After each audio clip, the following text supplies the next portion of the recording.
ओम नमो भगवते वासुदेवाय। ओम नमो भगवते वासुदेवाय। ओम नमो भगवते वासुदेवाय। नारायणं नमस्कृत्य नरं चैव नरोत्तमं देवीं सरस्वतीं व्यासं ततो जयमुदीरये। नष्टप्रायेषु भद्रेषु नित्यं भागवत सेवया भगवती उत्तम श्लोके भक्तिर्भवती नैष्ठिकी। श्रीमद् भागवतम स्कंद 1 अध्याय 4। श्री नारद का प्राकट्य। श्लोक संख्या 5। दृष्ट्वानुयान्तं ऋषिमात्मजम् अपि नग्नं दिव्यो ह्रिया परिदधुर्न सुतस्य चित्रम् तद्वीक्ष्य पृच्छति मुनो जगदुस् जगदुस्तवास्ति स्त्री पुंभिदानतु सुतस्य विविक्त दृष्टे। जब श्रील व्यास देव अपने पुत्र के पीछे पीछे जा रहे थे तो नग्न स्नान करती सुंदर तरुणियों ने वस्त्रों से अपने शरीर ढक लिए। यद्यपि व्यास देव स्वयं नग्न न थे, लेकिन जब उनका पुत्र वहीं से गुजरा था लेकिन जब उनका पुत्र वहीं से गुजरा था तब उन्होंने वैसा नहीं किया था। मुनि ने इसके बारे में पूछा तो तरुणियों ने उत्तर दिया कि उनका पुत्र पवित्र है। और जब वह उनकी ओर देख रहा था तो उसने स्त्री तथा पुरुष में कोई भेद नहीं माना, लेकिन मुनि तो भेद मान रहे थे। तात्पर्य श्रील प्रभुपाद जी के द्वारा भगवत गीता 5.18 में कहा गया है कि विद्वान साधु अपनी आध्यात्मिक दृष्टि के कारण किसी विद्वान भद्र ब्राह्मण चांडाल कुत्ता या गाय पर समान दृष्टि रखने वाला होता है। श्रील सुखदेव गोस्वामी ने वह अवस्था प्राप्त कर ली थी, अतएव उन्होंने स्त्री तथा स्त्री या पुरुष में भेद नहीं देखा। उन्होंने तो समस्त जीवों को एक भिन्न वेश में देखा। स्नान करती स्त्रियां पुरुष के मन को उसकी चेष्टाओं से जान जान गई। स्नान करती स्त्रियां पुरुष के मन को उसकी चेष्टाओं से जान गई। जिस प्रकार शिशु को देखकर कोई भी ये जान लेता है कि वह कितना निर्दोष है। सुखदेव गोस्वामी 16 वर्ष के तरुण थे, अतएव उनके शरीर के सभी अंगों का विकास हो चुका था। वे भी नग्न नग्न थी वे भी नग्न थे और उन्हीं की तरह स्त्रियां भी थी। लेकिन चूंकि सुखदेव गोस्वामी काम व्यापार से परे थे, अतएव वे निर्दोष प्रतीत हो रहे थे। स्त्रियां अपने विशिष्ट गुणों से इसे तुरंत जान गई, अतएव उन्होंने सुखदेव जी के आने की खास परवाह नहीं की। लेकिन जब उनके पिता उधर उधर से गुजरे तो स्त्रियों ने तुरंत वस्त्र ओढ़ लिए। वे स्त्रियां उनकी पुत्रियों या पौत्रियों जैसी ही थी। फिर भी व्यासदेव के आने पर उनमें सामाजिक रिवाज के अनुसार प्रतिक्रिया हुई, क्योंकि व्यासदेव गृहस्थ की भूमिका निभा रहे थे। गृहस्थ को स्त्री तथा पुरुष में भेद बरतना होता है, अन्यथा वह गृहस्थ नहीं हो सकता। अतः मनुष्य को चाहिए कि स्त्री तथा पुरुष के प्रति आसक्ति से रहित होकर शरीर और आत्मा का अंतर जाने। जब तक उसके मन में ऐसा अंतर रहे तब तक उसे सुखदेव गोस्वामी जैसा सन्यासी बनने का प्रयत्न नहीं करना चाहिए। कम से कम सैद्धांतिक रूप से मनुष्य को समझ लेना चाहिए कि जीव न तो नर है न नारी। बाहरी बाने को बाहरी बाने को प्रकृति ने पदार्थ से इसलिए तैयार किया है कि उसमें विपरीत लिंग के लिए आकर्षण उत्पन्न हो, जिससे वह इस भौतिक जगत में फंसा रहे। मुक्त जीव इस विकृत भेद से ऊपर होता है। वह दो जीवों में अंतर नहीं मानता। उसके लिए सभी एक ही आत्मा है। इस आध्यात्मिक दृष्टि को पूर्णता इस आध्यात्मिक दृष्टि की पूर्णता मुक्त अवस्था में है, और श्रील सुखदेव गोस्वामी ने वह अवस्था प्राप्त कर ली थी। श्रील व्यास देव भी दिव्य अवस्था में थे, किंतु गृहस्थ होने के कारण प्रथावश वे अपने को मुक्त जीव नहीं मानते थे। श्रील प्रभुपाद की जय। बहुत ही महत्वपूर्ण श्लोक है। इस श्लोक में एक मुक्त व्यक्ति की स्थिति का वर्णन हो रहा है कि एक मुक्त व्यक्ति जो है उसकी स्थिति क्या है। जीवन मुक्त से उच्यते। जो जन्म मृत्यु के चक्र से मुक्त है, शरीर में है, भौतिक जगत में है, लेकिन फिर भी मुक्त है। तो उसको उसके लक्षणों के द्वारा समझा जा सकता है। जैसे कि यहाँ पे एक एग्जाम्पल है, कल वाले श्लोक में आया था कि व्यास देव जी का पुत्र जो है समदर्शी ब्रह्मवादी था, और वह संसारी कर्मों से परे था, लेकिन प्रकट न होने के कारण अज्ञानी जैसा लगता था। तो तात्पर्य में प्रभुपाद जी ने बताया था कि वह निरपेक्ष थे वे। यानी भौतिक जगत से कोई लेना देना नहीं था उनका, कोई अटैचमेंट नहीं था। तो इस श्लोक में, आज वाले श्लोक में उसी निरपेक्षता की बात की गई, किस प्रकार से निरपेक्ष थे। तो एक एग्जाम्पल है ये, उन्हीं का एग्जाम्पल है कि जब वो जा रहे थे, जब वो उनका जन्म हुआ सुखदेव गोस्वामी का, और होते ही उन्होंने घर को छोड़ दिया, और वो नग्न अवस्था में थे, वो कपड़े भी नहीं पहने थे, उनका कोई संस्कार भी नहीं हुआ था कि जो उपनयन संस्कार हुआ हो, जनेऊ दी गई हो, नामकरण संस्कार हुआ हो, या कुछ और हुआ हो। हैं? सीधे घर से निकल गए, व्यास देव के पीछे पीछे आ रहे थे, आवाज देते थे। बैग हो रहा था, बैग कल निकाला था अपन ने, खरक गया वो बैग। कौन सा बैग?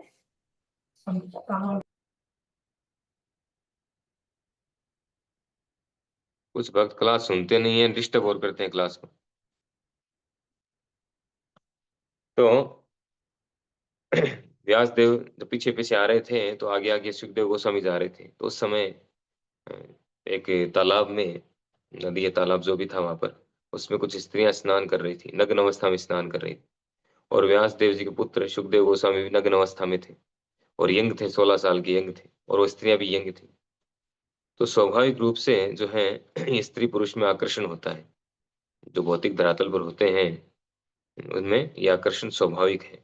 और वो आकर्षण जो है उसका पता चल जाता है, एक दूसरे वो समझ लेते हैं। स्त्री पुरुष के हाव भाव को, इशारों को, आंखों के इशारों को, हाव भाव को, उस शरीर की प्रतिक्रिया को समझ लेती है, और पुरुष स्त्रियों की जो है उनके हाव भाव प्रतिक्रिया को समझ लेती है। उस एज ग्रुप के अनुसार वो होता है, और उसको समझ जाते हैं एक दूसरे को। तभी तो आंखों ही आंखों में इशारा होता है, आंखों ही आंखों में इशारा हो गया, बैठे बैठे जीने का सहारा हो गया। तो वो एक दूसरे को समझ लेते हैं इशारे को। तो उसी प्रकार से जब सुखदेव गोस्वामी जा रहे थे, वो तो नग्न भी थे, कुछ कपड़े भी नहीं पहन रखे थे, और स्त्रियां भी नग्न थी।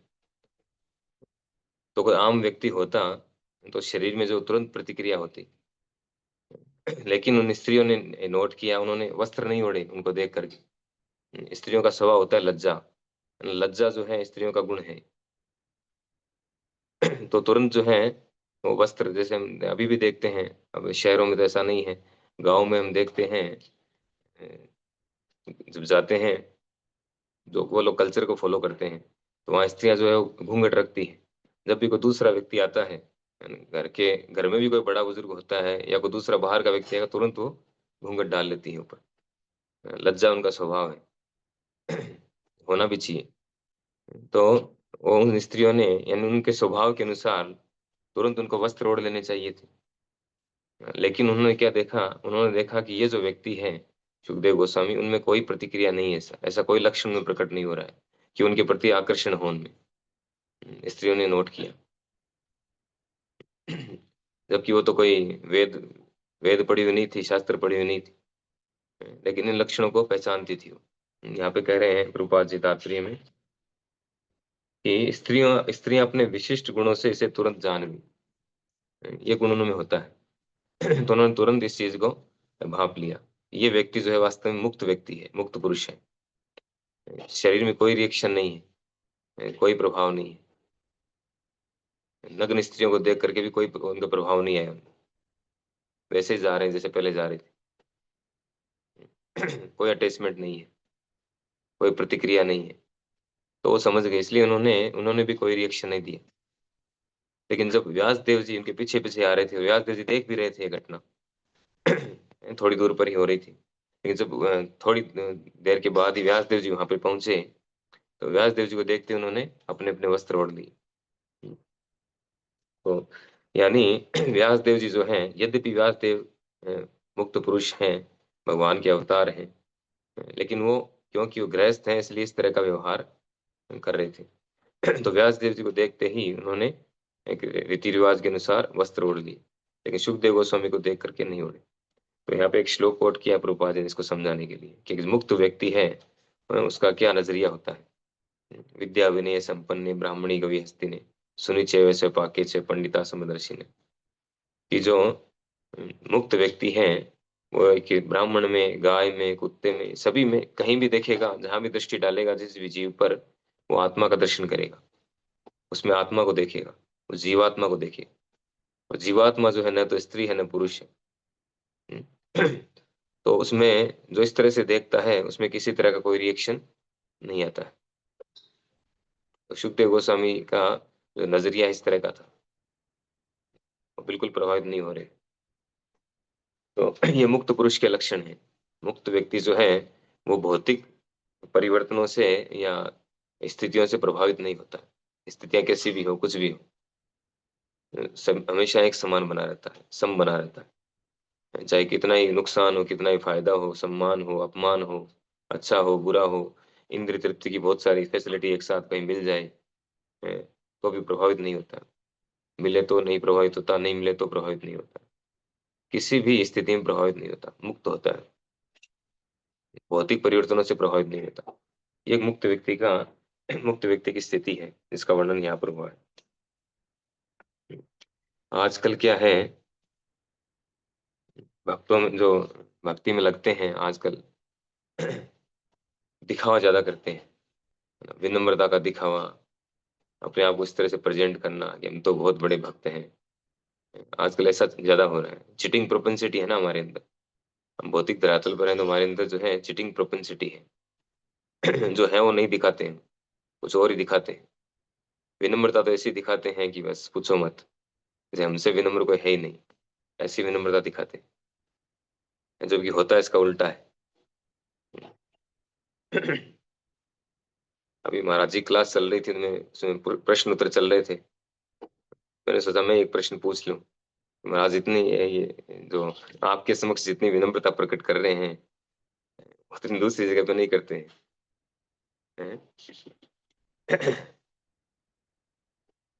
एक प्रश्न पूछने वाला था। तो एक जो है वास्तविकता होना चाहिए। ऐसा नहीं हम दिखाएं कुछ हो कुछ, या कहीं कुछ ऐसा करें, ऐसा नहीं होना चाहिए। वास्तविकता में, अपनी वास्तविक स्थिति में रहें, आर्टिफिशियली नहीं प्रेजेंट करें। जब कुछ फायदा लेना हो कहीं से, तब ऐसी विनम्रता दिखाते हैं कि दीक्षा लेना है, लेटर लेना है, अब इतना दिखाते हैं विनम्रता कि हमसे विनम्र कोई है ही नहीं।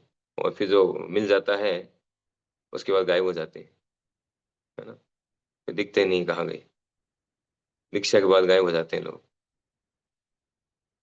तो दीक्षा दीक्षा का मतलब है बिगिनिंग, शुरुआत। ये शुरुआत है।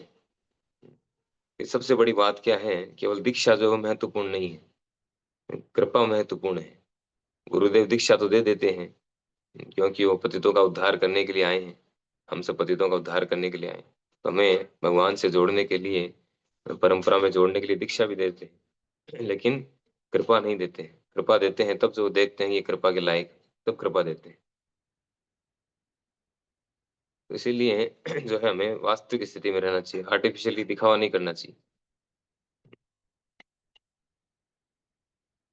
डुप्लीकेशन नहीं होना चाहिए। तो ये भक्तों के गुण हैं। तो कह रहे हैं कि मुक्त व्यक्ति जो है, हम मुक्त व्यक्ति की बात कर रहे थे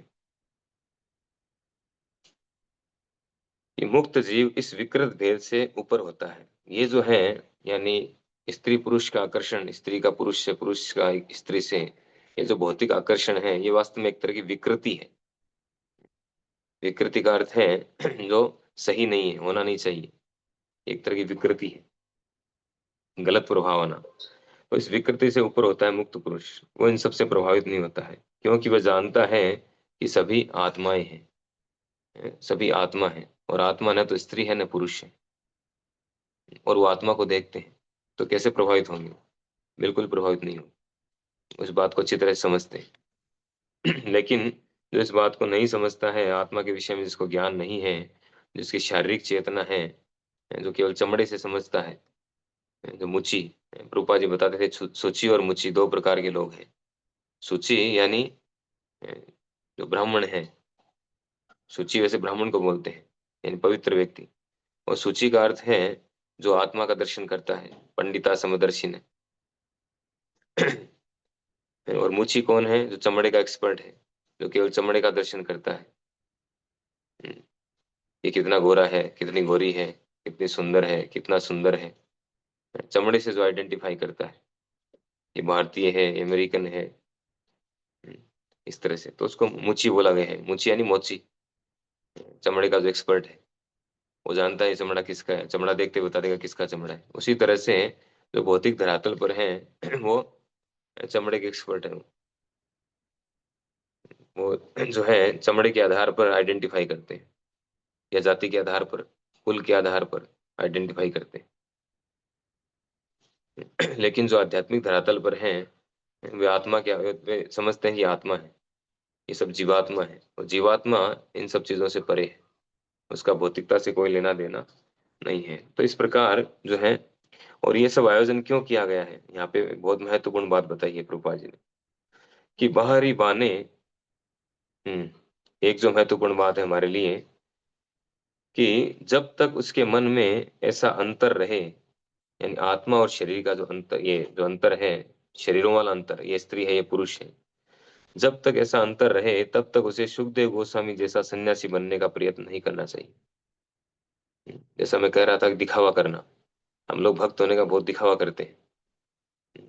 लेकिन ऐसा दिखावा नहीं करना चाहिए। आजकल जब से यूट्यूब और ये जो शॉर्ट बनना शुरू हुआ है, तब से इतना दिखावा करने लग गए हैं लोग। शॉर्ट पे तो ऐसा दिखाते हैं अपने आप को कि बस वृंदावन के परमानेंट रहने वाले भक्त यही हैं, रागात्मिका भक्त, ऐसा प्रेजेंट करते हैं। वहां जा जाके वीडियो बनाते हैं, शॉर्ट बनाते हैं। तो कह रहे हैं कि जब तक ऐसा अंतर रहेगा तब तक उसे सुखदेव गोस्वामी जैसा सन्यासी बनने का प्रयत्न नहीं करना चाहिए। दिखावा करने की आवश्यकता नहीं है, जो एक्चुअल हम हैं वही प्रेजेंट करें अपने आप, ये होना चाहिए, दिखावा नहीं करना चाहिए। हम्म। कम से कम सैद्धांतिक रूप से मनुष्य को समझ लेना चाहिए कि जीव न तो नर है, न ही नारी। हम वैसे व्यवहार में तो नहीं समझ पा रहे इस चीज को, लेकिन सैद्धांतिक रूप में तो समझ लें कम से कम। ये जानकारी, ये अंडरस्टैंडिंग तो हो हमारी, रियलाइजेशन तो नहीं हमारा ऐसा है, समय लगेगा, लेकिन कम से कम ये अंडरस्टैंडिंग तो हो हमारी कि वास्तव में जीवात्मा न तो स्त्री है न पुरुष है। यहाँ तक तो हम पहुंचे, सैद्धांतिक रूप में तो समझे, सिद्धांत के रूप में। बाहरी बाने को प्रकृति ने पदार्थ से इसलिए तैयार किया है कि उसमें विपरीत लिंग के लिए आकर्षण उपलब्ध हो, उत्पन्न हो। कोई व्यक्ति प्रश्न पूछ सकता है कि फिर ये सब क्यों हुआ, ये सब क्यों बनाया गया, जब सब आत्मा है तो हमें ये स्त्री पुरुष ये आकर्षण ये क्यों उत्पन्न किया गया? तो कह रहे हैं कि ये इसलिए उत्पन्न किया गया कि ताकि हम लोग यहाँ फंसे रहें, क्योंकि हम लोग जो है भौतिक भोग करना चाहते थे। भौतिक भोग करने के लिए हमें यहाँ भेजा गया है। तो भौतिक भोग में और आगे हम कैसे बढ़ेंगे, उसके लिए ये सारा सिस्टम बनाया गया है, स्त्री पुरुष बनाए गए हैं, जैसे आकर्षण बढ़े और वे वो जीवात्मा ही फंसा रहे जन्म मृत्यु के चक्र में। मुक्त जीव स्वीकृत भेद से ऊपर होता है, वह दो जीवों में अंतर नहीं मानता, क्योंकि सभी भगवान के अंश हैं, और भगवान के अंश हैं तो सेम है सभी, सभी आत्मा है, सच्चिदानंदमय है। तो उसमें भेद नहीं मानता है। तो ऐसी दृष्टि होती है एक आध्यात्मिक व्यक्ति में, जो मुक्त व्यक्ति है उसमें उसका दृष्टिकोण ऐसा होता है। तो व्यास देव जी के विषय में अंत में कहा गया है कि क्योंकि कहीं कहीं इस श्लोक के द्वारा व्यास देव जी पर किसी को ऐसा नहीं हो जाए कि क्या व्यास देव जी मुक्त पुरुष नहीं थे, उनको देखकर स्त्रियों ने अपने वस्त्र ओढ़ लिए, जबकि सुखदेव गोस्वामी को देखकर नहीं ओढ़ा। तो इसलिए इस डाउट को क्लियर करने के लिए प्रभुपाद जी अंत में कहते हैं कि श्री व्यास देव भी दिव्य अवस्था में थे, किंतु गृहस्थ होने के कारण प्रथावश वे अपने को मुक्त जीव नहीं मानते थे। यानी वे अपना व्यवहार जो है बाहर से एक मुक्त जीव की तरह नहीं करते थे, एक गृहस्थ व्यक्ति की तरह आचरण करते थे, यद्यपि वे मुक्त जीव थे। गीता में भगवान कहते हैं, भागवत में भी अ, 7वें स्कंद में है, 7वें स्कंद के 14वें अध्याय में, जहाँ गृहस्थों के लिए बताया गया है कि व्यक्ति को ऐसा आचरण करना चाहिए, बाहर से आचरण करना चाहिए आम व्यक्ति की तरह, अंदर से दृढ़ता पूर्वक भक्ति करना चाहिए, इस तरह से। तो यहाँ पर सुखदेव गोस्वामी जी की स्थिति के विषय में बताया गया कि वे जो है मुक्त व्यक्ति थे। और इसका परिचय कैसे हुआ, कैसे पता चला कि स्त्रियों ने उनको देख करके अपने वस्त्र नहीं ओढ़े, और स्त्रियों ने इस बात को बताया। ये जो श्लोक है, इस व्यास देव जी के पूछने पर उन स्त्रियों ने उनसे बताया। हम्म, उन्होंने पूछा कि ऐसा क्यों हुआ, आपने मुझे देखकर वस्त्र ओढ़ लिए और मेरे पुत्र को देख करके नहीं ओढ़े, जबकि वो तो जवान है। तो उन्होंने ये बात बताई कि वो जो है वो मुक्त है, वो कि इस तरह की चीजों से प्रभावित नहीं होता। हरे कृष्णा। श्रील प्रभुपाद की जय। श्रीमद् भागवत महापुराण की जय।